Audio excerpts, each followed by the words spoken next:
ya, akan merenggang kayak gitu. Nah, itu makanya digaruk kayak gitu akan menyebabkan garis-garis merah itu karena akibat dari hiperpigmentasi. Oke. Kemudian itu nanti biasanya hiperpigmentasi itu akan hilang setelah persalinan. Tetapi kalau untuk garis-garis merahnya ini biasanya sih nggak hilang ya, kecuali kalau misalkan memang perawatan untuk menghilangkan bekas garis-garis merah gitu sih membutuhkan waktu. Tetapi yang jelas hiperpigmentasi itu akan hilang setelah persalinan, setelah melahirkan.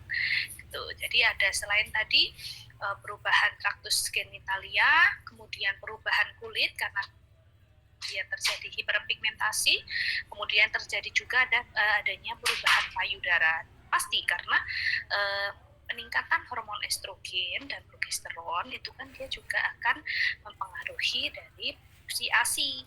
Nah, dia akan lebih membesar, kemudian lebih erektil dan pigmennya lebih gelap warnanya. Kemudian perubahan metabolik itu karena tadi peningkatan hormon estrogen dan progesteron, otomatis dia akan mengalami kecepatan metabolisme. Jadi sering merasa sumuk gitu ya, sering merasa panas. Itu karena adanya peningkatan metabolisme. Jadi nggak heran kalau besok misalkan teman-teman ada saudara ataupun keluarga gitu ya yang hamil, kok aku sumuan ya. Nah itu alasannya itu karena adanya perubahan metabolis. Nah metabolisme itu dia semakin meningkat cepat, makanya dia butuh air ya, butuh air sehingga dia akan lebih gerah, kemudian juga akan lebih sumuan gitu. Kemudian perubahan hematologis itu terkait dengan volume darah. Otomatis dia butuh tambahan volume darah ya. Makanya banyak juga wanita hamil yang anemia, yang HB-nya itu rendah. Karena memang yang dibutuhkan itu kan tidak hanya untuk dia sendiri ya, tetapi untuk bakal janinnya itu. Nah itu dia butuh darah lebih banyak. Bisa dari apa Bu untuk meningkatkan misalkan atau mempertahankan HB-nya, hemoglobinnya atau darahnya itu agar tetap sama, bisa ditambahkan suplemen ya, suplemen penambah darah. Nah itu yang mengandung zat besi atau apa. Nah itu bisa didapatkan dari luar, konsumsi obat-obat suplemen seperti itu. Kemudian sistem kardiovaskuler. Kalau kardiovaskuler itu dia berhubungan dengan jantung pasti ya. Jantung. Otomatis kalau volume darah tadi yang dibahas hematologi, dia volume darahnya meningkat, otomatis tekanan darahnya meningkat. Ya, teman-teman kemungkinan sudah belajar tentang hipertensi ya. Hipertensi itu kan di situ ada tekanan darah itu sama dengan heart rate kali SV ya, itu termasuk di frekuensi denyut jantungnya. Kalau volumenya darahnya meningkat, otomatis tekanan darahnya juga meningkat. Nah, untuk ibu hamil ini beberapa mengalami yang namanya preeklamsia. Ya, preeklamsia ini tekanan darahnya itu tinggi. Nah, itu dijaga betul untuk tekanan darah. Kalau misalkan dia preeklamsi kan banyak resiko ya.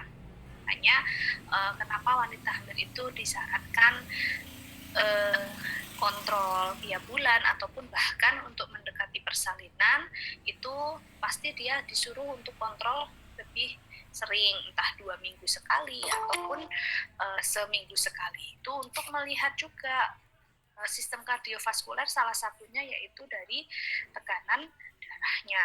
Jangan sampai pasien hamil atau wanita hamil ini dia mengalami preeklamsi. Kalau misalkan memang dia sudah terlihat sih, kita sudah didiagnosa preeklamsi, bagaimana kita menurunkan. Tetapi untuk yang belum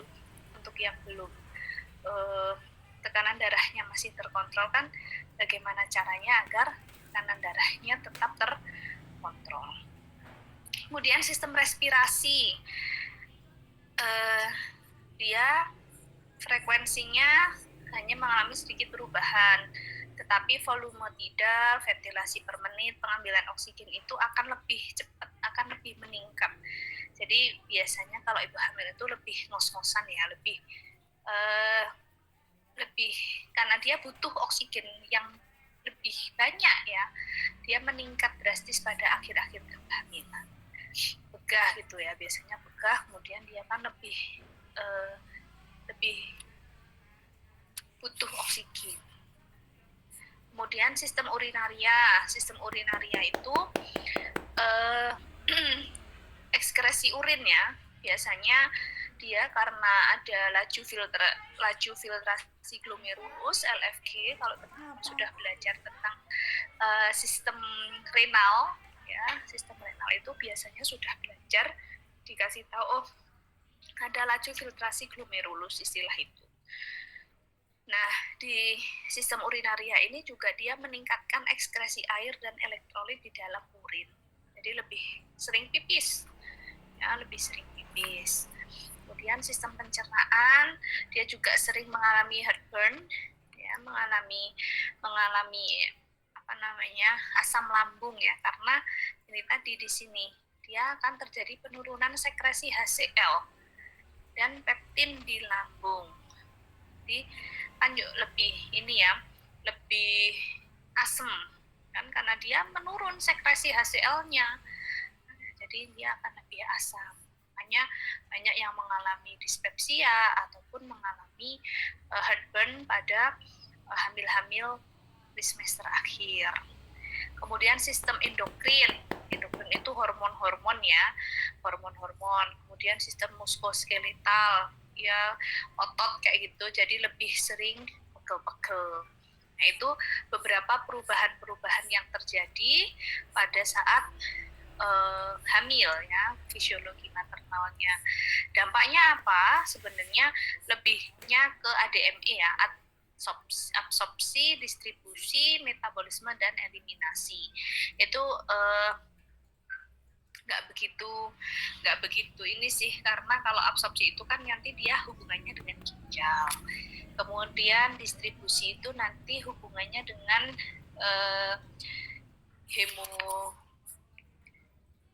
hematologis ya, peredaran darahnya. Kemudian metabolisme tadi sudah juga, perubahan metabolisme dan eliminasi salah satunya adalah sistem urinaria ya, jadi pipisnya itu lebih sering. Oke, lanjut ke kebutuhan nutrisi itu perkembangan janin berlangsung kurang lebih 9 bulan ya, atau enggak normalnya kan 40 minggu ya maksimal. Jadi persalinan normal itu yang aman antara 37 sampai 40 minggu. Itu yang dibilang normal. Kalau di atas 40 itu dirasa memang harus perlu dikeluarkan. Kalau enggak sebelum 37 ataupun masih di bawah 28 ya, di bawah 28 minggu itu bisa dibilang prematur. Karena apa? Karena perkembangannya itu belum sempurna, entah itu pembentukan otaknya, tulang belakangnya, jantung, ataupun organ tubuh ya. Misal juga bisa ke alat indera, gerak indera. Nah, kebutuhan apa saja yang diperlukan untuk ibu hamil itu banyak ya, vitamin jelas semua, vitamin A, D, E, K, B kompleksnya, asam folat yang terpenting juga untuk kecerdasan anak gitu ya, yang sering kita dengar itu asam folatnya tuh, karena ada mengandung DHA-nya juga untuk perkembangan otak. Itu nanti bisa dibaca sendiri untuk keperluan gizi atau vitamin pada ibu hamil. Ini lemak, kemudian yang lain ya, kalsium, natrium kayak gitu, nanti dibaca sendiri, nggak untuk dihafal. Nah, keluhan-keluhan ibu hamil ini juga banyak. Di semester 1, 2, 3 itu beda-beda ya. Yang jelas yang sangat tidak nyaman adalah yang saat terakhir ya, karena sudah selain secara fisik sudah besar, sering buang air kecil ya, tadi perubahan urinaria, sesak nafas, ada perubahan pada sistem respirasinya, nyeri punggung itu tadi ya, yang pegel-pegel, nyeri ulu hati, pada pencernaan, gastrointestinal ya, dia penurunan sekresi HCl, makanya dia ada nyeri ulu hati, konstipasi pada pencernaan, dan yang lain sebagainya. Kram dan lain sebagainya itu sebagian besar dialami oleh ibu-ibu pada trimester ke-3.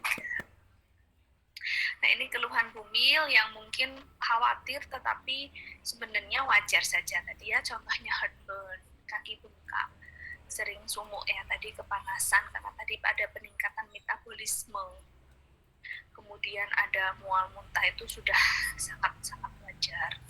Nah, kemudian yang paling penting sebenarnya pada aspek farmasetika pada wanita hamil adalah keamanan obat itu sendiri ya, pada wanita hamil.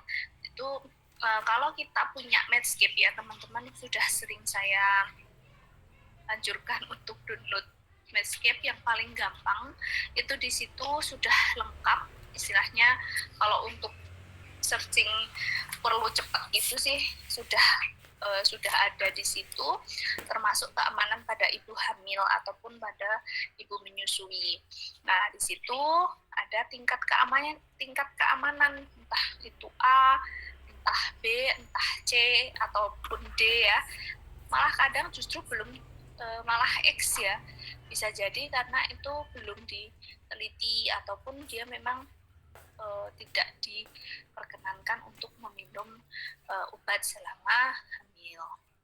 Ini ada contoh-contoh obat yang teratogen. Kalau di sini di slide ini adalah obat-obat yang teratogen yang tidak boleh diberikan pada ibu hamil. Ketika dia diberikan akan terjadi malformasi atau kelainan fungsi fisiologis atau perkembangan jiwa pada anak setelah lahir. Nah, ini tentu sudah dilakukan penelitian. Jadi jangan sampai ibu hamil yang memang tidak ada indikasi medis mendapatkan obat-obat yang ada di kolom ini, tampil ini, itu tidak boleh. Ya, tetapi ketika misalkan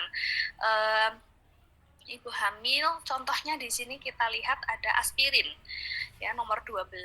Aspirin itu adalah salah satu jenis NSAID. Dia frekuensi kategorinya FDA itu kayak BPOM-nya dunia ya, Amerika. Nah, itu di sini aspirin itu D keamanannya. Nah, resiko trimester itu ada di semester 1, 2, dan 3 ternyata dia beresiko. Tetapi ya ada contoh kasus misalkan wanita hamil tersebut punya riwayat keguguran sebelumnya, keguguran berulang sebelumnya. Itu biasanya malah justru diberikan aspirin. Ya, malah justru diberikan aspirin itu Aspilet. Nah, jadi malah ini semua walaupun sudah ada referensinya seperti ini, kebanyakan kalau memang di lapangan itu belum tentu ya, dalam arti ini kan referensi dari luar negeri yang mana genetik dari orang-orang luar negeri kan beda dengan genetiknya orang Indonesia. Makanya kita sebagai farmasis itu sebenarnya hanya sebatas mengusulkan ya atau menyarankan, tetapi untuk tetap diberikan, tetap lanjut itu adalah keputusan dari dokter gitu. Nah, contoh lagi di sini yang sering digunakan katakan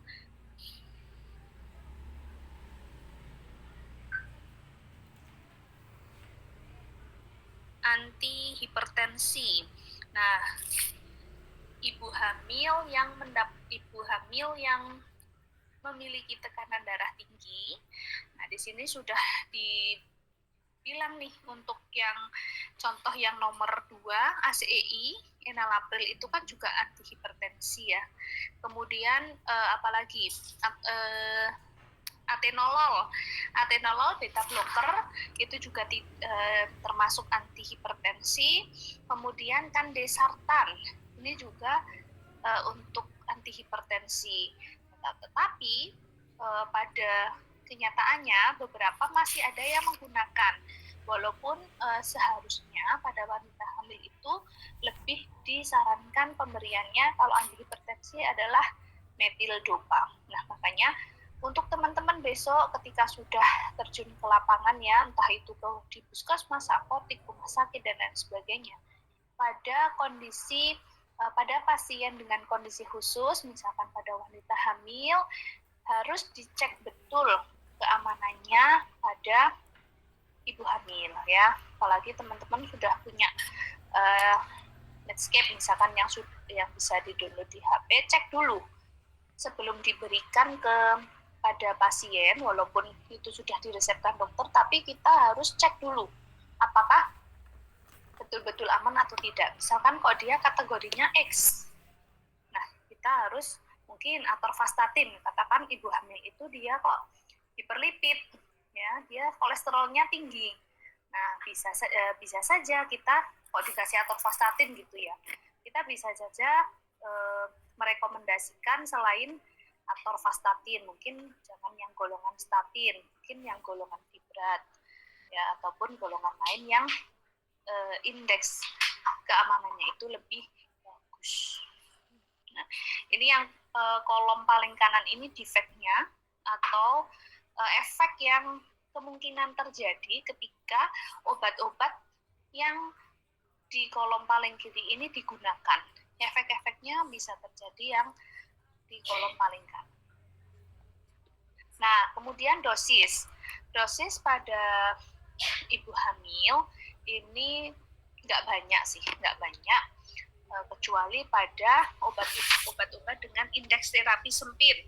Nah, apa sih obat-obat dengan indeks terapi sempit? Nanti teman-teman bisa searching. Jadi, ketika dia diberikan dosisnya lebih tinggi, dia akan menjadi toksik. Tetapi ketika dia diberikan obatnya dosisnya terlalu subdos, terlalu rendah, dia tidak akan berefek. Tetapi indeks terapi sempit ini efeknya itu lebih berbahaya. Makanya teman-teman juga harus searching juga nih, apa saja sih yang termasuk obat-obat indeks terapi sempit. Itu penting ya. Jadi update-nya itu nggak hanya update gosip atau apa, tetapi juga update tadi misalkan yang dipelajari obat indeks terapi sempit. Indeks terapi sempit itu apa saja? Contohnya ada digoxin, kemudian ada aspirin. Nah, itu perlu teman-teman tahu. Kemudian tadi ada obat-obat teratogenik. Itu apa? Misalkan teman-teman baru tahu nih aminoglikosida, dia tuh apa ya? Dia ternyata antibiotik. Nah, itu istilah-istilah ataupun obat-obat yang baru teman-teman lihat itu bisa dikepoin. Azacitidin itu apa? Biar banyak ya, pengetahuannya itu lebih banyak mengenai obat-obat.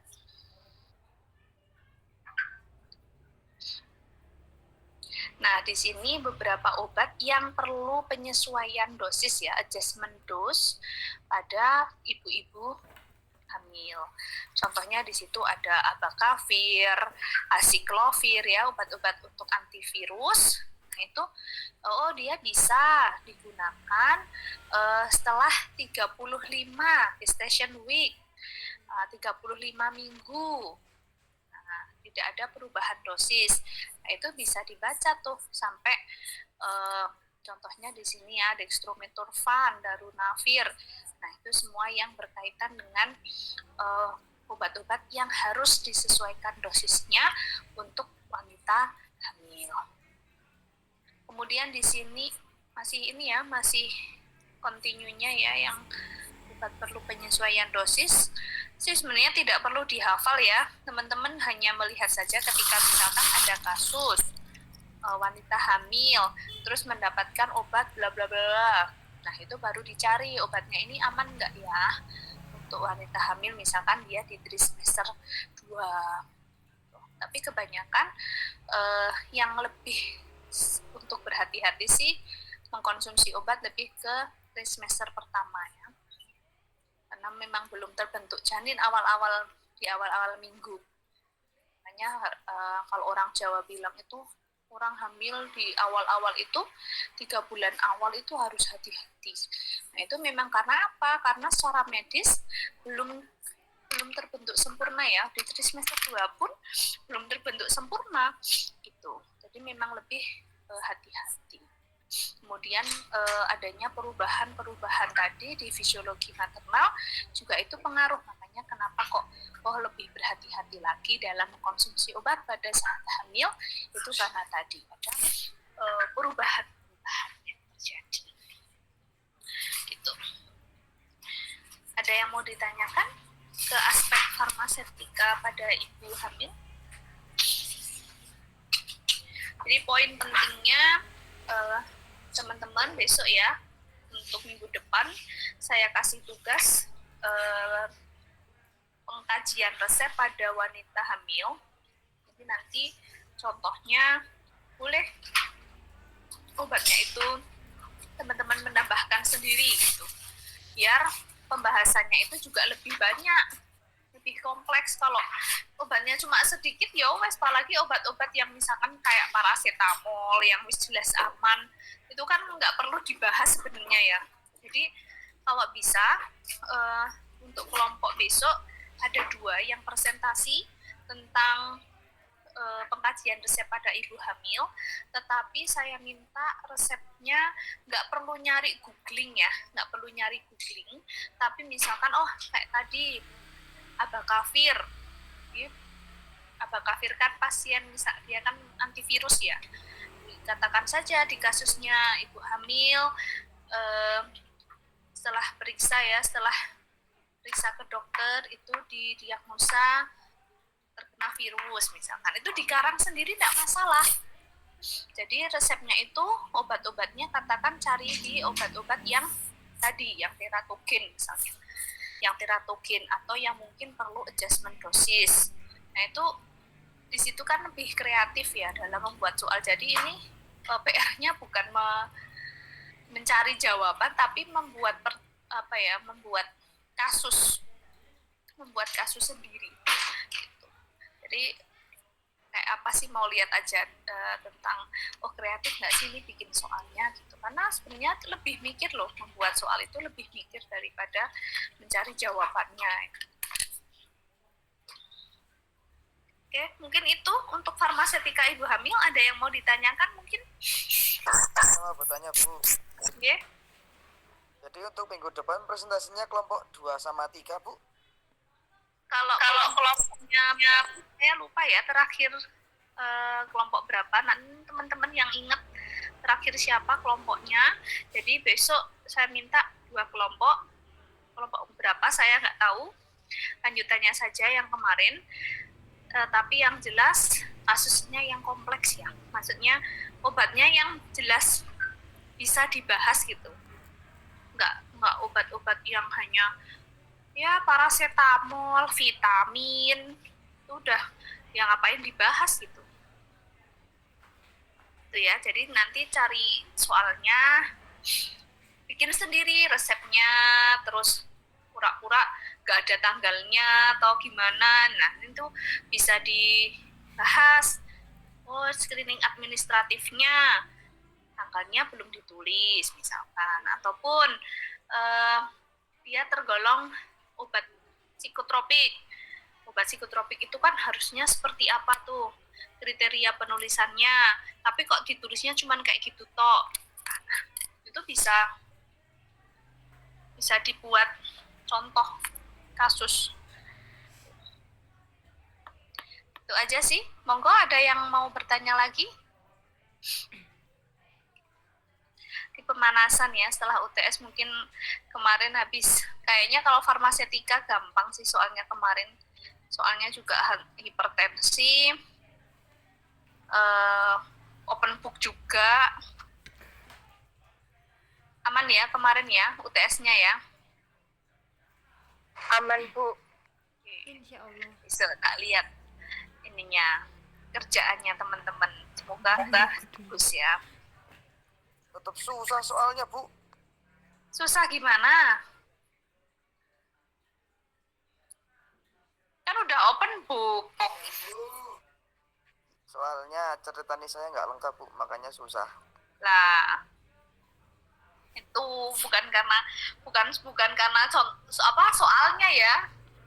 Tapi persiapanmu itu berarti kan aku udah membebaskan, monggo mau bawa catatan apapun, yang penting nggak open HP.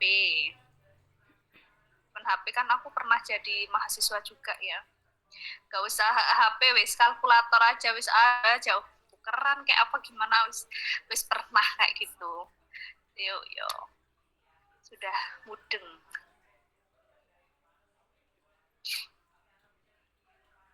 Ada lagi? Belum ada, Bu. Oke, kalau belum ada pertanyaan, insya Allah jelas semua ya. Untuk tugas minggu depan juga sudah jelas. Monggo dikerjakan untuk kelompok 2 dan 3, seterusnya juga akan seperti itu. Ada 2 kelompok mungkin yang presentasi, jadi saling melengkapi. Itu ya.